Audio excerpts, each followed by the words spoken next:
They're trying to get you gone on Fox News. I know. The goal here is twofold. One goal is to divide the base. One goal is to punish anyone who dare speaks out against Israel. But then the other goal is to get someone who's crazy enough that watches Fox News to kill me. Okay? It's Tiller the baby killer all over again. I know. It's to foment stochastic terrorism. I know, guys. I'm aware of it. I'm familiar with what's happening. And I think it's so sad. It's sad that there are, unfortunately, many prominent establishment Democrats who are leaning into it as well. It's a sad state of affairs. Again, we have a crisis in illiteracy. We have a crisis in truth. We have a crisis in having no consensus reality. And the Republicans have designed this media environment, and now they're taking advantage of it. In many respects, the last decade of smears that we have withstood in this community have made us perhaps the perfect community to withstand this barrage of heinous smears. This was never going to be easy. It was never going to be a cakewalk. It is what it is. I don't know what else to say. I was a Trump guy and you saved me from the alt-right pipeline 8 years ago. Thank you, Hasan. Yep. These smears are light work compared to the post-October 7th smears. Man, don't sweat it. It doesn't matter. It's becoming more sophisticated. It's getting more sophisticated than that. Look, our enemies are never going to be... What? The fact that you never sued before has led to Scott Jennings playing that tape of lies. He might go down for it. That'd be sick. Yeah. Look, man, all I'm saying is I will make a promise to you that I will be unbowed and I will always say the truth. I will always tell you what I think. I will always say the truth. I will always seek truths from facts. Okay? That's it. Paul Blessed had an interesting take on this as well because Trey Easton came out. I want Abdul to win desperately. But the most predictable thing in the world was Piker would inevitably become a serious liability in the general election. If you care about Abdul's campaign succeeding, you should want him to distance himself from Piker clearly and directly. It sucks because people are still carrying out their, oh, I actually want you to win. And here's how you can win, from people who have stood in opposition to his victory and are still not so subtly doing it. But Paul Bless had a good take on this. I don't know how many more times we're going to have to do some version of Tony Hinchcliffe just swung the Latino vote against Donald Trump before DC people get it through their heads that the median voter has no idea what you're talking about. I mean, this is worse than the Tony Hinchcliffe thing, though.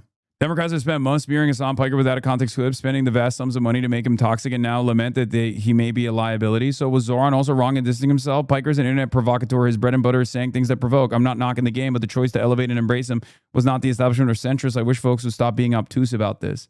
Jeremy Moss is playing his role in the play constructed by the GOP. Yeah. There's no room for extremism in Michigan. My statement, says Jeremy Moss. Since the primary election, Abdul and I have been in continual dialogue in our shared fight against MAGA extremism. We have also talked about Jewish and Arab safety and security, both here at home in Michigan and in the Middle East. Coexistence amongst all of our communities is essential for the future prosperity of all Michiganders.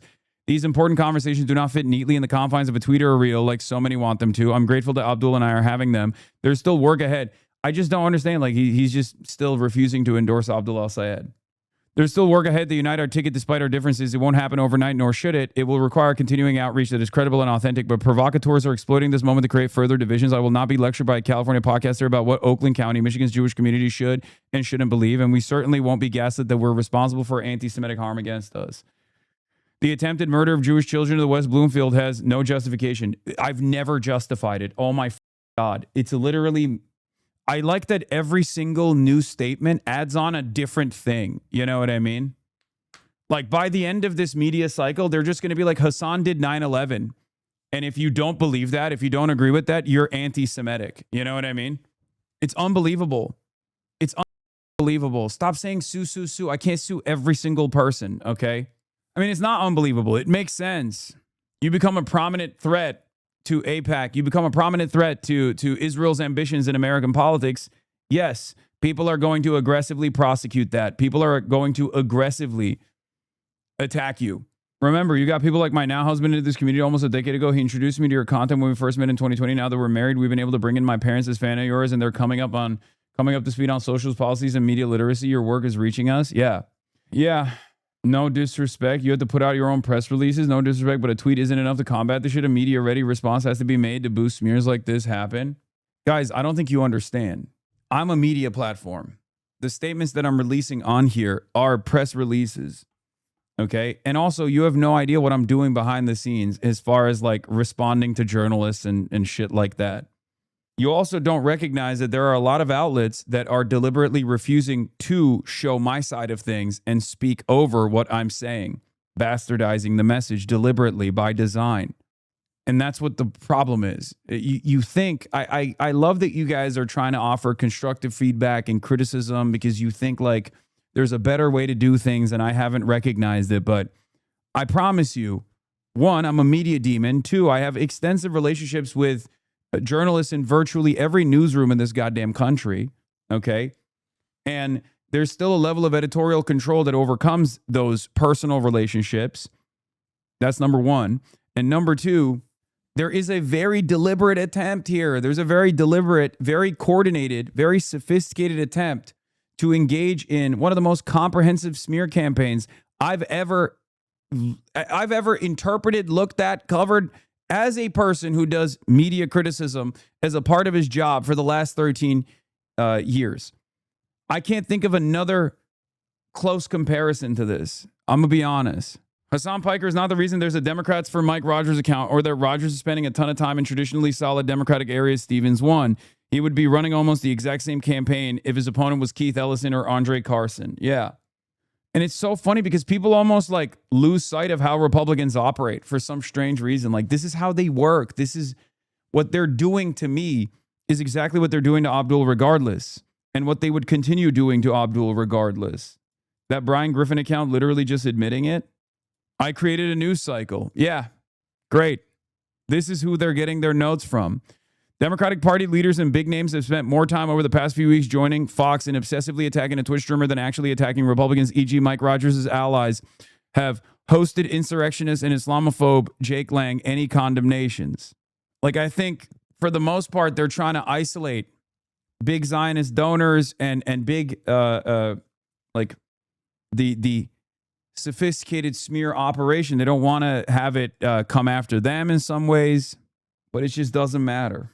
Hasan Piker isn't a liability for Democratic candidates. These daily condemnations are their attempt to make him a liability, to repeat it enough until it becomes conventional political wisdom. That's how propaganda works. Repeat it until it becomes a reality in the mind.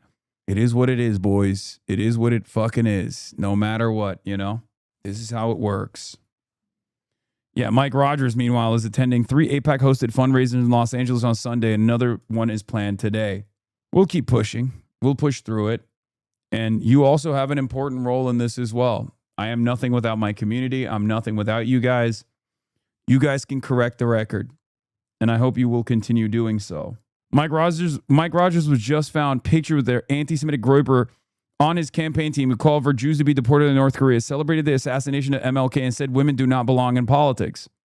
Democrats, instead of focusing on this, Democrats are also leaning into the Republican smears to take care of an anti-Zionist in their ranks. If what we were doing did not have any real impact, there would not be this level of enmity from corporate news, corporate media. You're getting Corbyned? Yeah.